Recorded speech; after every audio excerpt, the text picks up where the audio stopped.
Hello दोस्तों, नमस्कार। आप सभी का स्वागत है। और दोस्तों, आगे बात करेंगे हमने इससे पिछली वाली जो हमारी वीडियो थी उसमें हमने किसके बारे में बात करी थी? अधातु यानी नॉन मेटल के बारे में बात करी थी।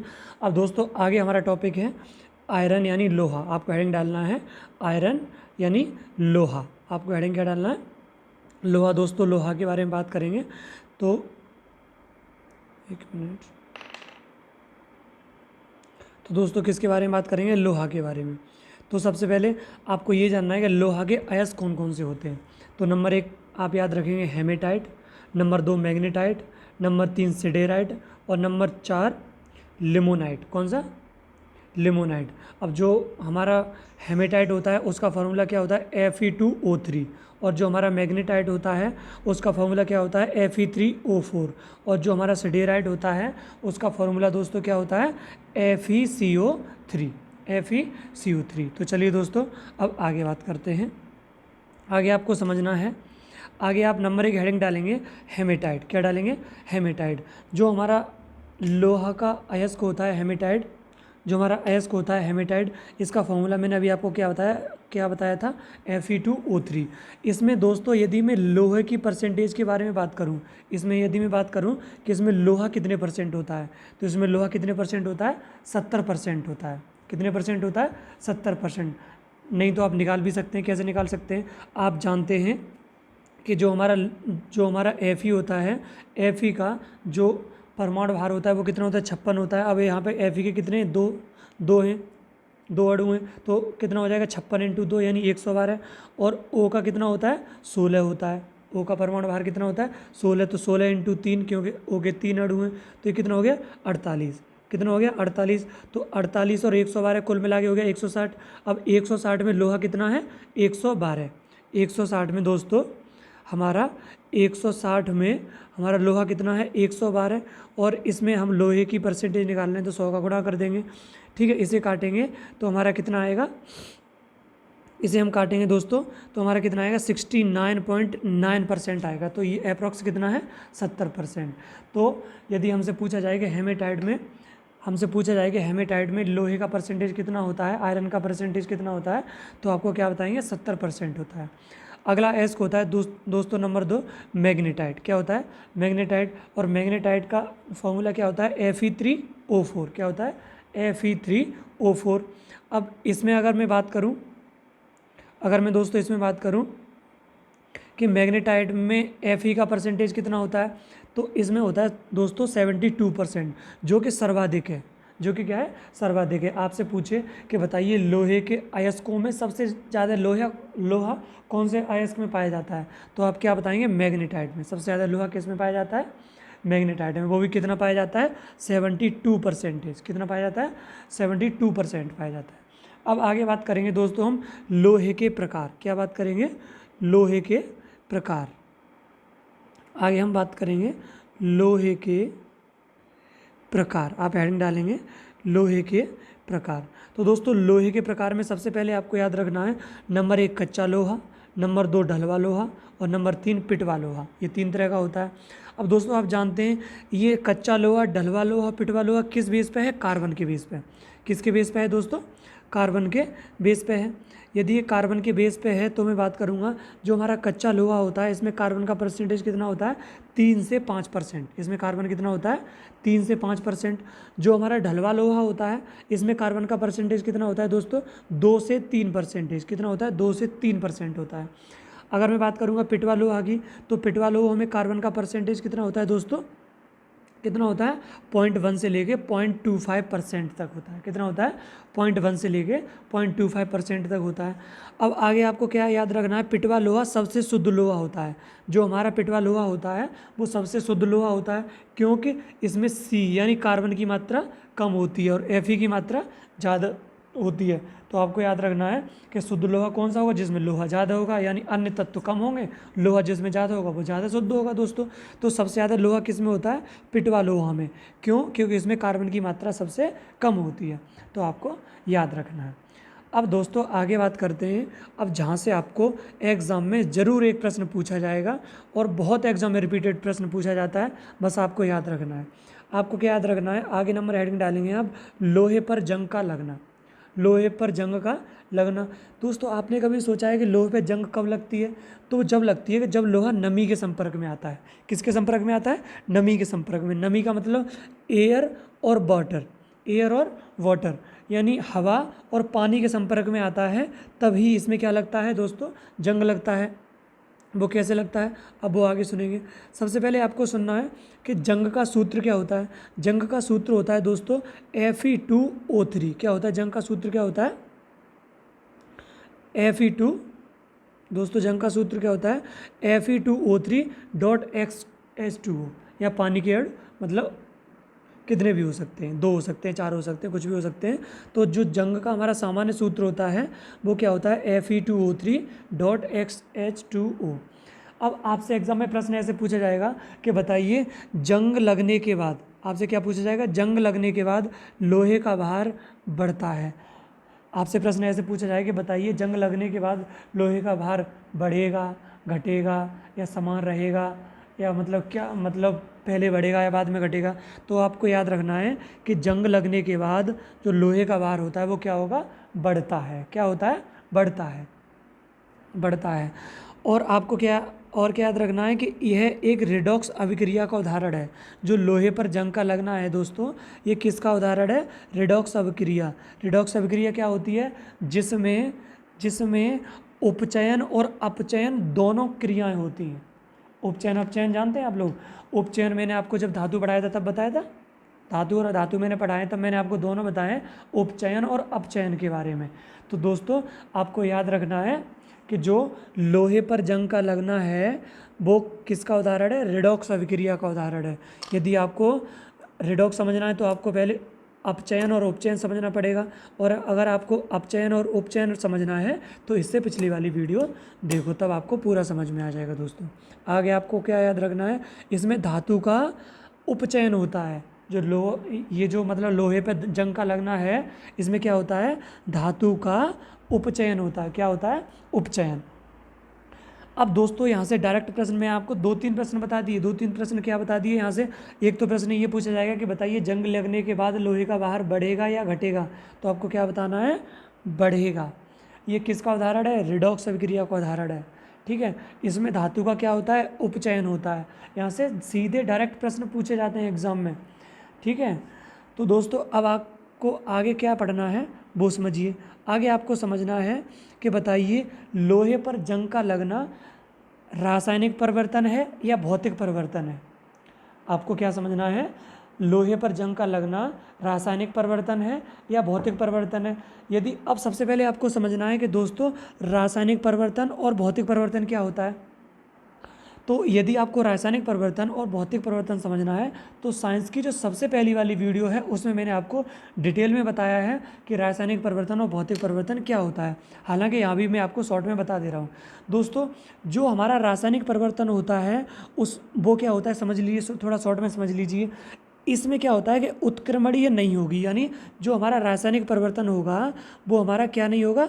उत्क्रमणीय नहीं होगा। उत्क्रमणीय कैसे नहीं होगा वो समझिए। उत्क्रमणीय और अनुत्क्रमणीय क्या होता है? उत्क्रमणीय मतलब नहीं होगा, जैसे उत्क्रमणीय नहीं होगा जैसे, अर्थात कहने का मतलब ये है कि यदि जैसे ये हमारा जल है, क्या है? जल है, और ये हमारा क्या है? ये जल गैसियस फॉर्म में है, ये लिक्विड फॉर्म में है और ये गैसियस फॉर्म में है। तो यदि हमने जल को गैस में बदल दिया और फिर दोबारा से गैस को जल में बदल दें तो ये हमारा क्या हो जाएगा? उत्क्रमणीय परिवर्तन हो जाएगा। और एक बार हमने जल को गैस में बदल दिया और दोबारा से गैस को जल में नहीं बदल पा रहे तो ये कैसा हो जाएगा? अनुत्क्रमणीय परिवर्तन। ठीक है, थोड़ा और आगे एग्जाम्पल लूँगा तो आपको पूरा क्लियर हो जाएगा। और क्या समझना है दोस्तों? जो हमारा रासायनिक परिवर्तन होता है उसमें हमारा अमाउंट होता है वो समान नहीं होता। अर्थात यदि लोहे पर जंग लग गई तो दोस्तों उसका भार बढ़ जाएगा। तो यदि पहले लोहा मान लो 10 किलो था तो अब उसका वजन बढ़ के 11 किलो या 12 किलो कुछ हो जाएगा। तो इसमें क्या होता है कि इसमें अमाउंट सेम नहीं रहता, लेकिन जो हमारा भौतिक परिवर्तन होता है उसमें अमाउंट क्या होता है? सेम ही रहता है। क्या होता है? सेम ही रहता है। जैसे आपने 1 किलो बर्फ़ को पिघलाया तो आपको 1 लीटर पानी मिला, यानी एक किलो बर्फ़ को पिघला के आपको 1 लीटर पानी मिला। तो यदि आप 1 लीटर बर्फ़ पानी को फिर से जलाएंगे, फिर से जमाएंगे तो आपको 1 किलो ही बर्फ़ मिलेगी। यानी ये जो हमारा भौतिक परिवर्तन होता है, इसमें अमाउंट क्या होता है, सेम रहता है, लेकिन रासायनिक परिवर्तन में अमाउंट सेम नहीं रहता। थोड़ा आगे समझिए, आपको एग्जांपल समझेंगे तो और अच्छे समझ में आ जाएगा। जैसे दोस्तों यदि मैं बात करूं, जैसे आप समझिए जो हमारा भौतिक परिवर्तन होता है, जो फिजिकल चेंज होता है, इसके उदाहरण की बात करें तो मेल्टिंग ऑफ आइस यानी बर्फ़ का पिघलना। आप जानते हैं कि यदि हमारी ये बर्फ़ है और इसे हमने पिघला के पानी बना दिया, क्या बना दिया, पानी बना दिया बर्फ़ से पिघला के, तो इस पानी को दोबारा से जमा के बर्फ़ भी बना सकते हैं। क्या बना सकते हैं, दोबारा से जमा के बर्फ़ भी बना सकते हैं। तो ये जो परिवर्तन है वो कैसा है, उत्क्रमणीय परिवर्तन है। कैसा है, उत्क्रमणीय परिवर्तन है। समझ में आया आपको, नहीं आया, ठीक है। तो ये जो हमारा कैसा है, उत्क्रमणीय परिवर्तन है। यदि उत्क्रमणीय परिवर्तन है ये तो कैसा परिवर्तन होगा, भौतिक परिवर्तन। यदि हमारी बर्फ़ 1 किलो है तो पानी हमें उतना ही मिलेगा, एक किलो ही पानी मिलेगा। और यदि दोबारा से हम जमाएंगे 1 किलो पानी को या 1 लीटर पानी को, तो बर्फ़ भी उतने ही अमाउंट में मिलेगी जितनी पहले थी। आपको समझ में आया होगा। तो दोस्तों और आपको आगे क्या समझना है कि जो हमारा भौतिक परिवर्तन होता है उसका उदाहरण एक तो क्या है, मेल्टिंग ऑफ आइस यानी बर्फ़ का पिघलना। दूसरा क्या है, सभी बिलियन फिजिकल चेंज में आते हैं, यानी जितने भी बिलियन होते हैं, जैसे चीनी पानी का बर्तन, नमक, चीनी पानी का विलयन, नमक का और पानी का विलयन, ये सब किस में आते हैं, भौतिक परिवर्तन में आते हैं। आगे समझिए, दूध, आगे समझना है एग्जाम्पल ऑफ केमिकल चेंज यानी रासायनिक परिवर्तन के उदाहरण। अब आपको क्या समझना है दोस्तों, रासायनिक परिवर्तन के उदाहरण समझने हैं। तो इसमें आपको सबसे पहले क्या समझना है, दूध से दही का जमना। क्या समझना है, दूध से दही का जमना। अब समझिए, ये आपके पास दूध है, क्या है, दूध है, और दूध से आपने क्या जमा दिया, दही जमा दिया। तो क्या आप इस दही को दोबारा से दूध बना सकते हैं, नहीं बना सकते। तो ये कैसा हो गया, अनुत्क्रमणीय। ये कैसा हो गया, अनुत्क्रमणीय। ठीक है दोस्तों, यदि आपने दूध का अमाउंट यहाँ पे कुछ यानी 1 किलो लिया है, तो जो दही का अमाउंट होगा वो कम होगा या ज़्यादा होगा, ठीक है, फिक्स नहीं होगा। ठीक है, तो दोस्तों आपको ये समझना है कि जो हमारा यानी अगर बाय द वे मान लो कि दही का अमाउंट फिक्स भी हो जाए, तो यानी कोई सी एक कंडीशन फॉलो करना चाहिए। यानी कहने का मतलब ये है, या तो वो अनुत्क्रमणीय परिवर्तन दर्शाएगा, ठीक है, या दोनों दर्शा दे, या कोई ना कोई तो जरूर दर्शाएगा। ठीक है, ये आपको समझना है। तो दूध से दही का जमना कैसा है, रासायनिक परिवर्तन है।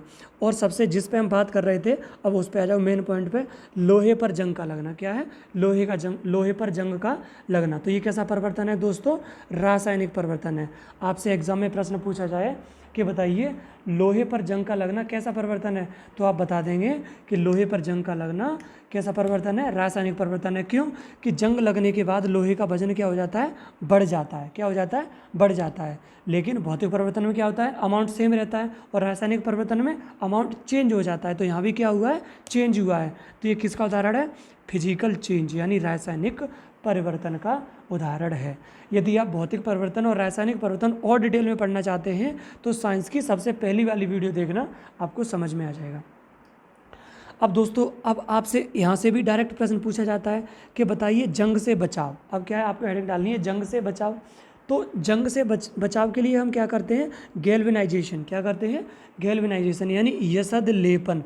यानी आपसे एग्जाम में सीधा प्रश्न पूछा जाएगा कि बताइए लोहे को जंग से बचाने के लिए उसके ऊपर किसकी परत चढ़ाई जाती है, किसका लेप लगाया जाता है। तो आपको याद रखना है कि लोहे को जंग से बचाने के लिए उस पर जिंक का लेपन किया जाता है। जिंक मतलब जस्ता, जिंक मतलब जस्ता। क्या होगा दोस्तों, जस्ता। ठीक है, तो आपको याद रखना है, यहाँ से एग्ज़ाम में प्रश्न बहुत बार पूछा गया है, और अभी भी मैंने कई एग्ज़ाम देखे हैं, उनमें भी रिसेंटली ये क्वेश्चन पूछा गया है कि बताइए लोहे को जंग से बचाने के लिए उसके ऊपर किसका लेप लगाया जाता है। तो आप बता देंगे कि जस्ता यानी जिंक का लेप लगाया जाता है। दोस्तों जिंक का लेप क्यों लगाया जाता है, अब ये आपको समझना है। जो आपको ये समझना है दोस्तों कि इसमें जो आप जिंक का लेप लगा देते हैं यानी जस्ता का लेप लगा देते हैं, तो अब उपचयन होगा वो लोहे का ना होकर किसका होगा, जस्ता का उपचयन होगा। किसका उपचयन होगा, जस्ता का। तो लोहा आपका सेम बना रहेगा, वैसा का वैसा ही, उस पर जंग नहीं लगेगी। ठीक है दोस्तों, तो वही चीज़ इसमें लोहे पर जस्ते की परत चढ़ाई जाती है। किसकी परत चढ़ाई जाती है, जस्ते की। ये आपको सीधा याद रखना है, सीधा प्रश्न पूछेगा आपसे। चलिए थोड़ा आगे बात करेंगे। आगे हम बात करते हैं दोस्तों, जो हमारा एल्युमिनियम होता है, एल्युमिनियम जो ऑक्सीजन के संपर्क में आता है तो Al2O3 बनता है। क्या बनता है? Al2O3 यानी एल्युमिनियम ऑक्साइड। क्या बनता है? Aluminium oxide. यानी एल्युमिनियम पर Al2O3 की परत बनने के कारण जंग नहीं लगता। यदि आपसे पूछा जाए कि एल्युमिनियम पे जंग क्यों नहीं लगता, तो एल्युमिनियम पे जंग इसलिए नहीं लगता कि जैसे ही ये ऑक्सीजन के यानी O2 के संपर्क में आता है, तैसे ही ये इसके ऊपर किसकी परत बन जाती है? Al2O3 की। किसकी बन जाती है? Al2O3 की परत बन जाती है, इसलिए इसके ऊपर जंग नहीं लगता है। आपने देखा होगा कि एल्युमिनियम पे कभी जंग नहीं लगता। अब आगे दोस्तों आपको क्या याद रखना है कि तांबे पर हरे रंग का जंग लगता है। जो हमारा तांबा होता है, जो हमारा कॉपर होता है, उस पर कैसे रंग का जंग लगता है दोस्तों? हरे रंग का जंग लगता है। कैसे रंग का? हरे रंग का जंग लगता है, जिसका सूत्र क्या होता है? CuCO3.CuOH का होल ट्वाइस। क्या होता है? Whole twice. अब आगे आपको क्या समझना है, जो हमारा चांदी यानी सिल्वर होता है और ब्रांज यानी कांसा होता है, जब ये दोस्तों क्या होता है? हाइड्रोजन, ये दोस्तों जब ये किसके संपर्क में आते हैं? जब ये हाइड्रोजन सल्फाइड के संपर्क में आते हैं। जब ये किसके संपर्क में आते हैं? हाइड्रोजन, हमारा चांदी और कांसा जब हाइड्रोजन सल्फाइड के संपर्क में आते हैं तो उनका क्या होता है? संक्षारण होता है। क्या होता है? संक्षारण होता है, यानी ब्लैक कलर के हो जाते हैं। किसके? आपने देखा होगा कि जो चांदी है, जब ये हाइड्रोजन सल्फाइड के संपर्क में आते हैं तो संक्षारण होता है। संक्षारण होने का मतलब वो काले पड़ जाते हैं। क्या पड़ जाते हैं? काले पड़ जाते हैं। तो अर्थात जो हमारा चांदी और कांसा होता है, इस पर काले रंग का जंग लगता है। किस रंग का? काले रंग का। उसे क्या बोलते हैं? संक्षारण बोलते हैं। ठीक है, जिसका फॉर्मूला होता है Ag2S। क्या होता है? Ag2S। ठीक है दोस्तों, तो आपको याद रखना है। तो आज के लिए इतना ही काफ़ी, और आगे मुलाकात करेंगे दोस्तों अगली वीडियो में। तो आपको इसी तरीके से समझते रहना है। तो दोस्तों मुझे उम्मीद है कि आपको ये वीडियो पसंद आई होगी, और यदि आपको पसंद आई तो कमेंट करके ज़रूर बताएं कि आपको कैसी लगी। धन्यवाद।